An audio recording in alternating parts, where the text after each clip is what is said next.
नमस्कार, खबर में आपका स्वागत है। मैं हूं राघवेंद्र सिंह। आज हम बात करेंगे सरकार औद्योगिक क्षेत्र या शासकीय नीतियों के लिए जमीन के बदले अब जमीन नहीं देगी, बल्कि जमीन के बदले वो जमीन को डेवलप करके देगी। ये बदलाव तो मामूली है, लेकिन इसका असर बड़ा हो सकता है।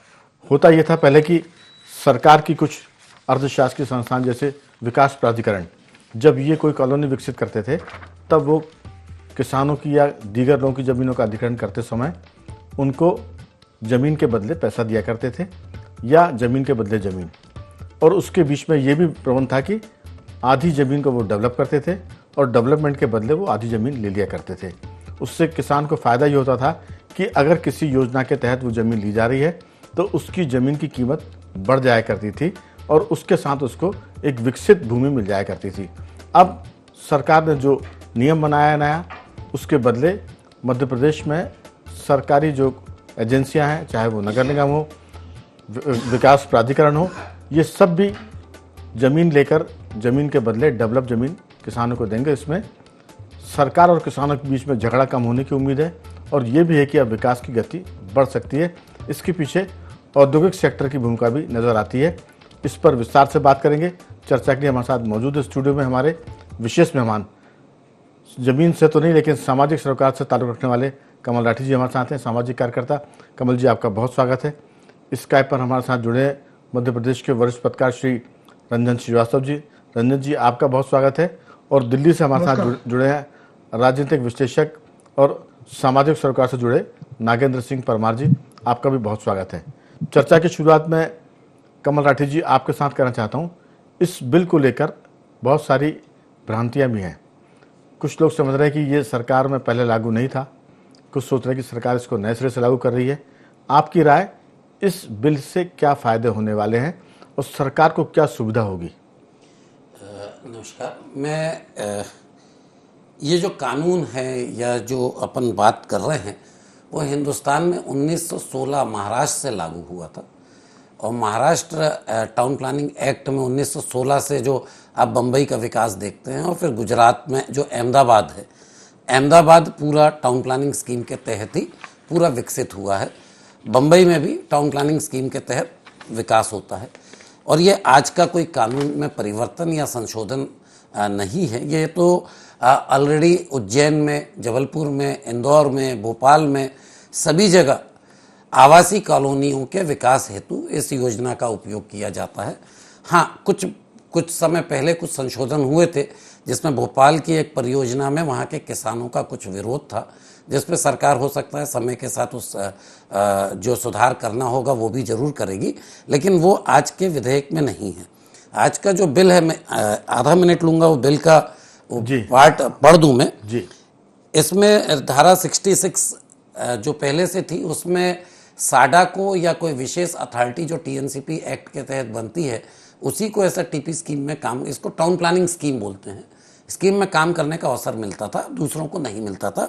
सरकार ने उसमें संशोधन करते हुए इस अधिनियम के अंतर्गत किसी बात के होते हुए भी राज्य सरकार यदि ये लोकहित में ये आवश्यक समझती है तो अधिसूचना द्वारा किसी बड़े अधोसंरचना विकास परियोजना क्षेत्र में अपने प्रभाव क्षेत्र सहित, जैसा कि विनिर्दिष्ट किया जाए, विशेष रूप से विशेष क्षेत्र के रूप में विकसित किए जाने हेतु अंकित कर सकेगी। और किसी शासकीय अभिकरण या किसी शासकीय स्वामित्व की कंपनी या स्थानीय निकाय को विशेष क्षेत्र विकास प्राधिकरण के रूप में अभिहित कर सकेगी।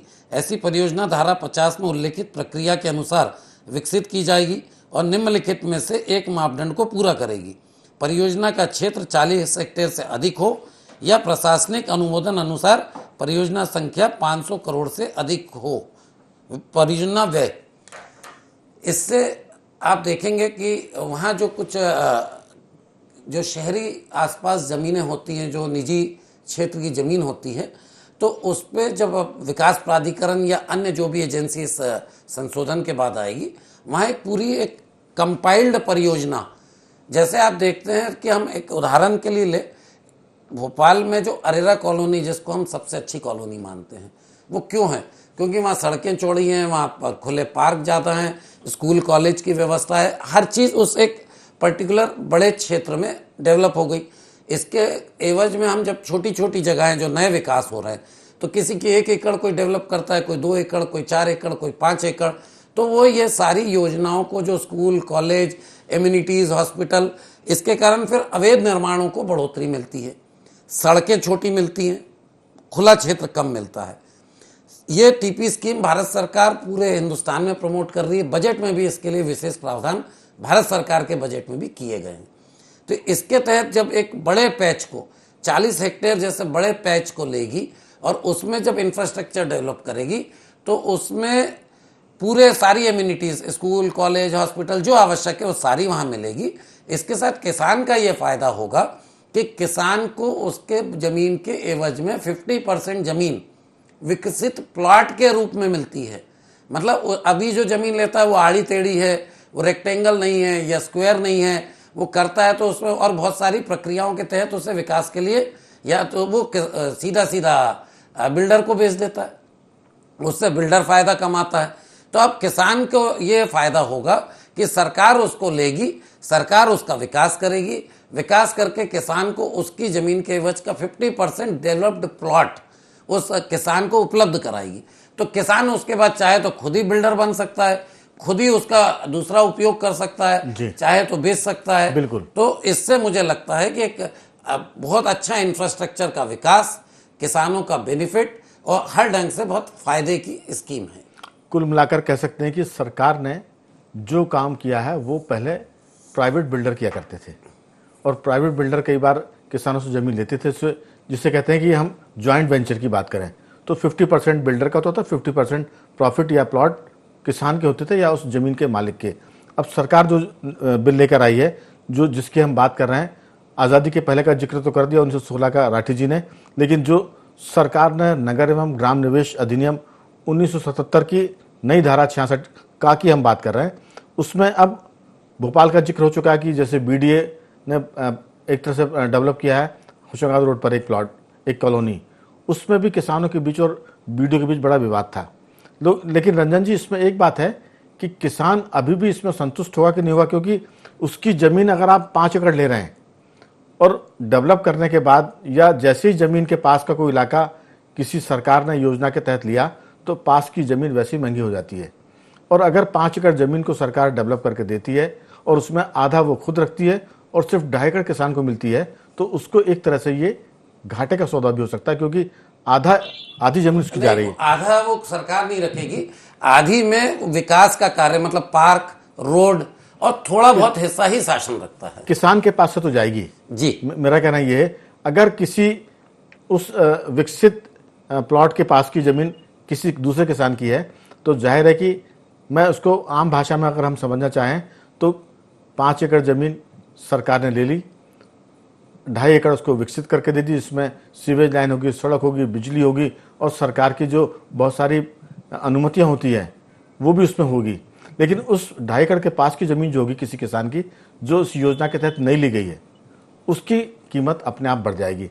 तो हमें लगता है कि जिस किसान से सरकार आधी ज़मीन ले लेगी डेवलपमेंट के नाम पर, वो फ़ायदा तो है, लेकिन बाजार भाव के हिसाब से वो घाटे में जा सकता है। आपकी राय? ये सरकार ने नियम बना लिया है, जाहिर है कि लागू हो जाएगा, अब इस पर लोग हो सकता है कि कोर्ट में भी जाएं, लेकिन आपके हिसाब से ये ज़मीन के बदले ज़मीन का फार्मूला लाभ का भी है और कई मायने में थोड़ा सा मुश्किल वाला भी है? जी राघव जी, देखिए, जो पहले था जमीन के बदले जमीन देने का जी, वो तो सफल नहीं हो पाया, वो तो दूर कहीं जमीन देने जी, क्योंकि जमीन को तो आप एक्सपेंड कर नहीं सकते हैं और जमीन तो वही है, उसी में सब कुछ करना है। पैसे देने आपकी आवाज थोड़ी कम आ रही है रंजन जी। जी जी, अब ठीक है सर? हाँ, अब ठीक है।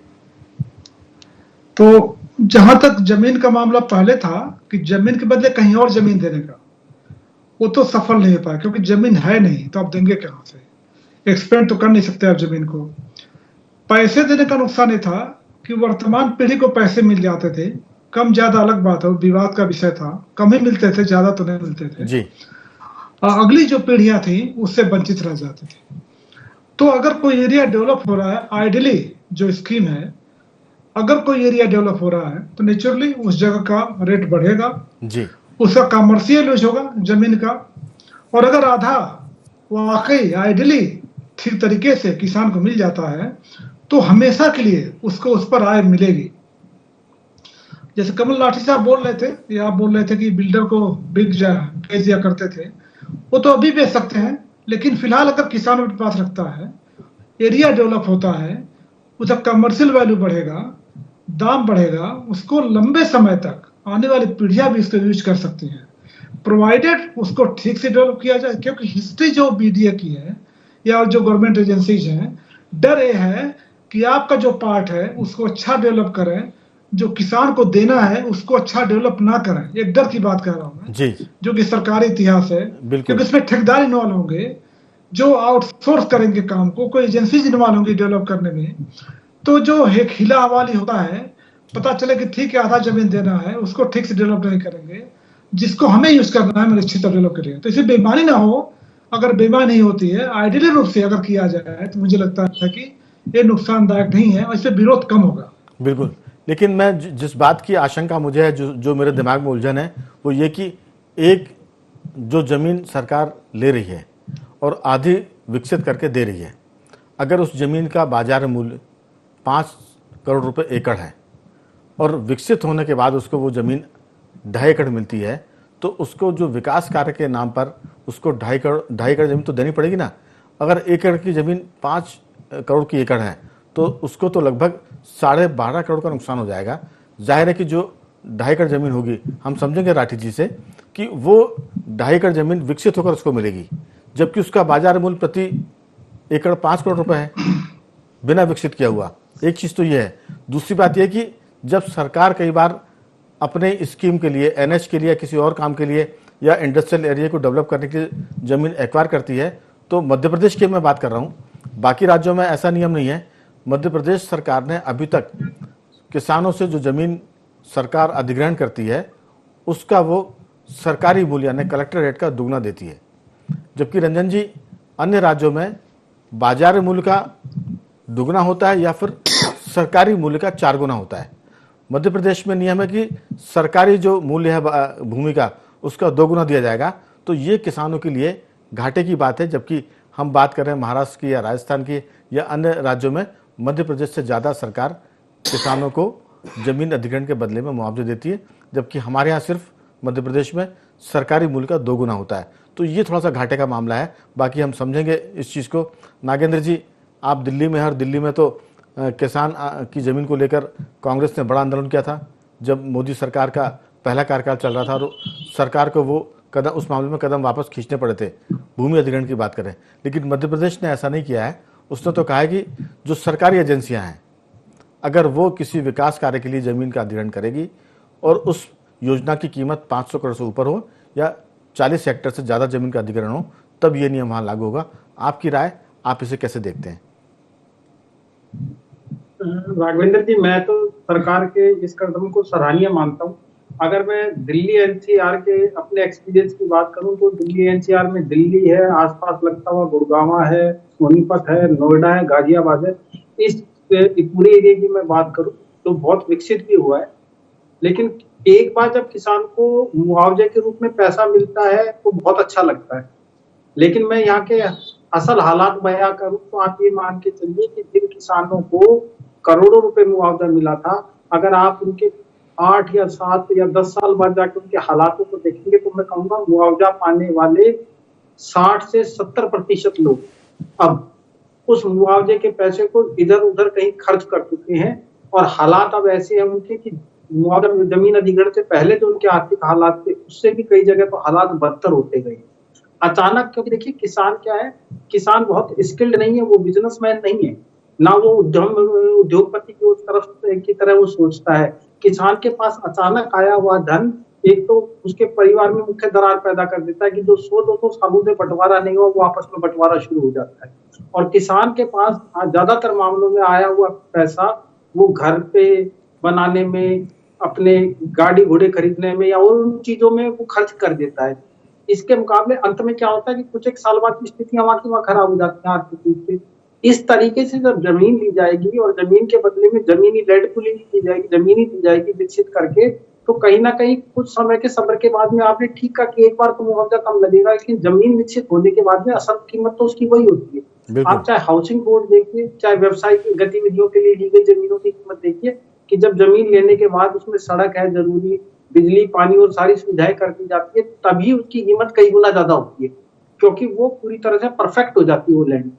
तो मेरे को नहीं लगता कि किसानों को इसमें कहीं अड़चन आएगी। और पीछे के अगर दिल्ली एनसीआर और जगह के एक्सपीरियंस देखे जाए जहाँ पैसा मिलता रहा है, उसके बदले अगर विकसित जमीन मिलेगी तो ये किसान के लिए लाभ का सौदा होगा। बिल्कुल। और किसान के लिए लाभ का सौदा नहीं होगा। जिस प्रदेश में ये हो रहा है, देश और प्रदेश के लिए भी ये बहुत लाभ का सौदा होगा, क्योंकि इसमें एक तो परियोजनाओं की लागत घटेगी, एक टाइम पीरियड में वो पूरी कंप्लीट होगी, इधर से उधर जो फाइलें हैं और बहुत इधर उधर की भागदौड़ है वो निपटेगी।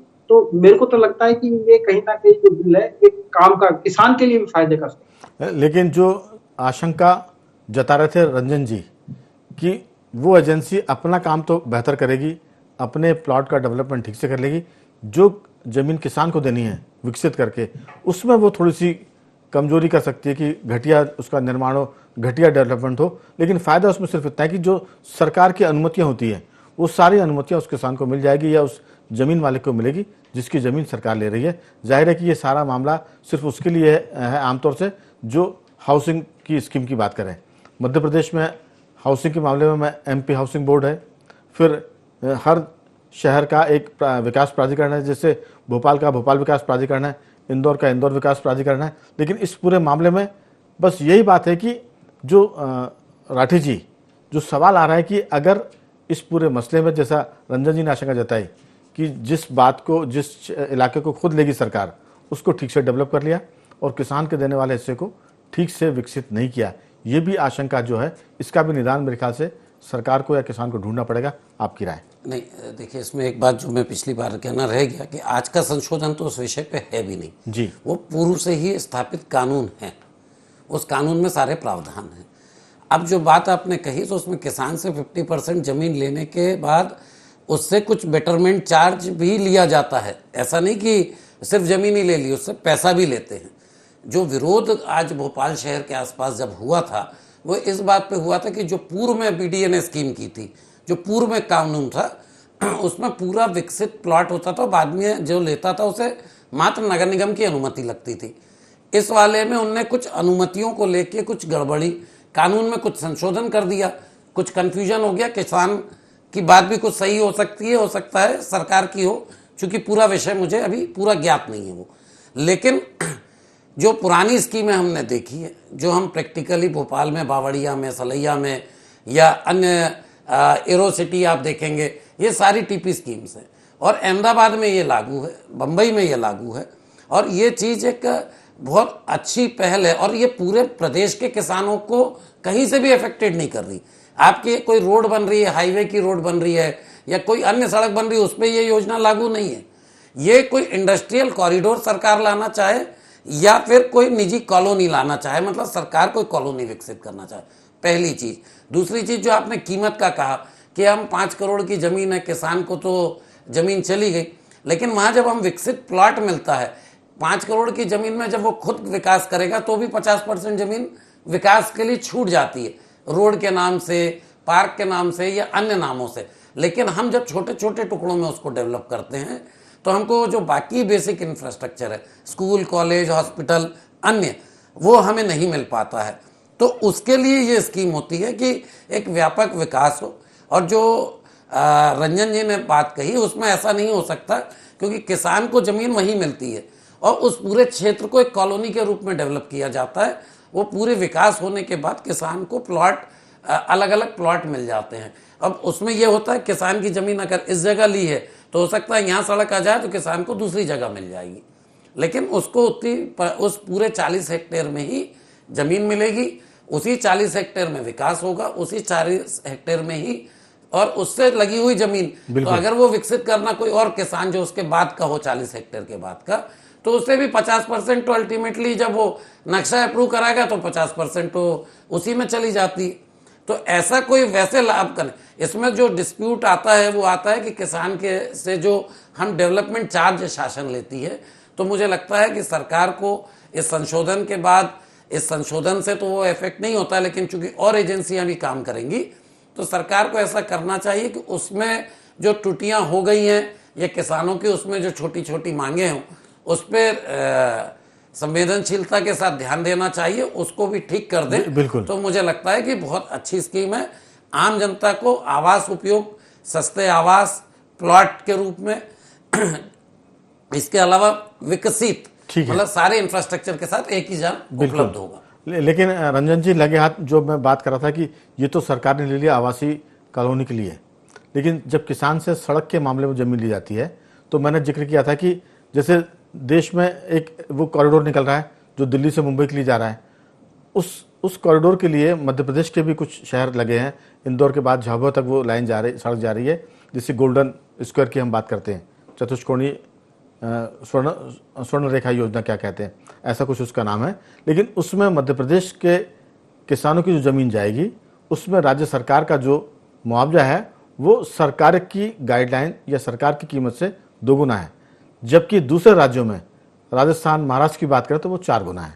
यहाँ सरकार ने लंबे समय से मध्य प्रदेश के किसानों की जो भूमि एक्वायर की जाने की सरकार का नियम है उसको सुधारा नहीं है। वो कई सालों का चला आ रहा है जिसमें मुआवजा डबल है, जबकि बाकी राज्यों में उसको बढ़ा दिया गया है। मुझे लगता है कि सरकार को लगे हाथ आज ही तो कल इस पर भी विचार करके कोई बिल लाना चाहिए, कोई नियम बनाना चाहिए ताकि किसानों को मुआवजा बेहतर मिल सके, क्योंकि अन्य राज्यों में तो मिल रहा है, मध्य प्रदेश में उसकी कटौती है। आपकी राय?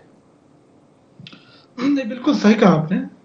एक तो जो मैंने कहा कि किसान की जमीन हमेशा के लिए चली गई, उसके जो आने वाली पीढ़ियां हैं उससे वंचित हो गई जी, तो 2 गुना या 4 गुना भी कम है।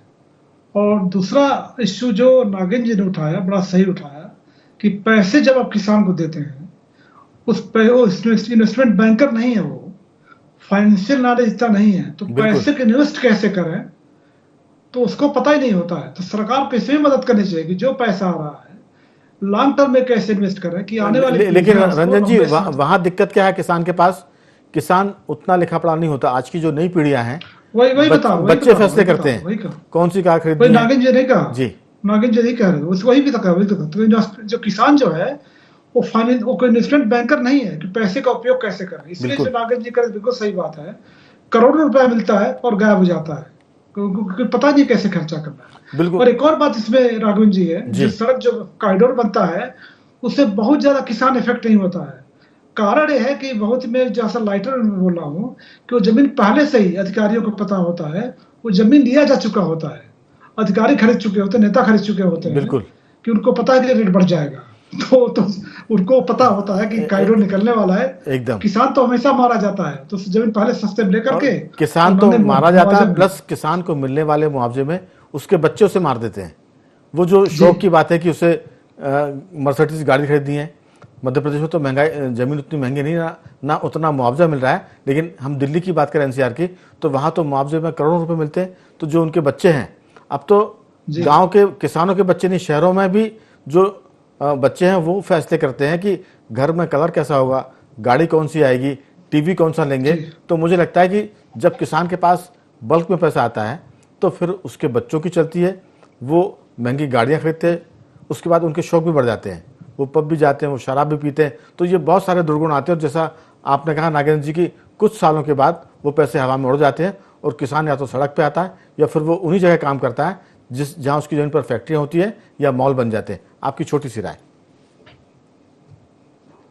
जी राघवेंद्र जी, नहीं बिल्कुल इस बारे में कि अगर किसान को समझदार दिखना है तो उसके लिए बहुत ज्यादा जरूरी है कि उसका उपयोग किस तरह होगा। पैसे, धन का उपयोग भी एक बहुत बड़ी बात है। धन के उपयोग को सबसे बड़ी बात है उसकी व्यावसायिक समझ है, उसको धन खर्च करने की उसकी समझ कैसी है। जमीन, किसान को जमीन के बदले जमीन मिलेगी तो मैं इसे बहुत बेहतर विकल्प मानता हूँ। और इसके साथ साथ राज्य सरकार को भी विकास की नई गति मिलेगी परियोजनाओं के लिए। हाँ, लेकिन इसमें एक चीज जरूर है कि सरकार की जो नीति और नीयत है उसके साथ साथ जो अफसरशाही है जिसे वो क्रियान्वयन करना है सारा का सारा, उसकी नीयत, उसकी नीति, उसकी कार्यशैली कैसी, ये भी चीज बहुत मायना रखेगी इसमें। नागेंद्र जी, उसमें तो सरकार ने तोड़ निकाल लिया कि अब सारी परमिशन गवर्नमेंट करा के देगी उसको। जो 50% जमीन वो ले रही है उसकी कीमत ही है कि वो सारी आपको अनुमतियां देंगी, सड़क बना कर देगी, बिजली की सुविधा रहेगी, ट्रांसफार्मर होगा, सीवेज लाइन होगी। इन सब की कीमत वो लेती है। और साथ में सरकारी दफ्तरों में जो आपको चक्कर लगाने हैं उससे भी आप चक्कर लगाने से बचेंगे। लेकिन जो आपने कहा कि किसान को ज़मीन के बदले ज़मीन मिले तो उसमें ज़्यादा फायदे का सौदा। लेकिन शहरी इलाके से सटी हुई जो ज़मीनें होती हैं या किसान होते हैं वो भी आधे शहरी हो जाते हैं और उनकी ज़मीन भी खेती कम व्यावसायिक ज़्यादा हो जाती है। तो हमें लगता है कि इस स्कीम का, इस योजना का फ़ायदा तो मिलेगा, लेकिन आने वाले दिनों में ये कितनी विस्तारित होती है और भोपाल या बड़े शहरों के आसपास कितने कस्बों को इसमें शामिल किया जाएगा वो भी देखने की बात होगी। तो उम्मीद करते हैं कि ज़मीन के बदले ज़मीन न देकर सरकार जो विकसित प्लॉट या ज़मीन देगी उससे ज़मीन देने वाले की हालत भी सुधरेगी और शहर का सुनियोजित विकास भी हो सकेगा, ऐसी हम उम्मीद करते हैं। तीनों मेहमानों को मैं धन्यवाद करूंगा। राठी जी आपका साधुवाद, रंजन जी आपका बहुत धन्यवाद और नागेंद्र जी आपका बहुत बहुत धन्यवाद कि आपने इस चर्चा में हिस्सा लिया। तो बखबर में आज सिर्फ इतना ही। बने रहिए हमारे साथ और देखते रहिए IND24।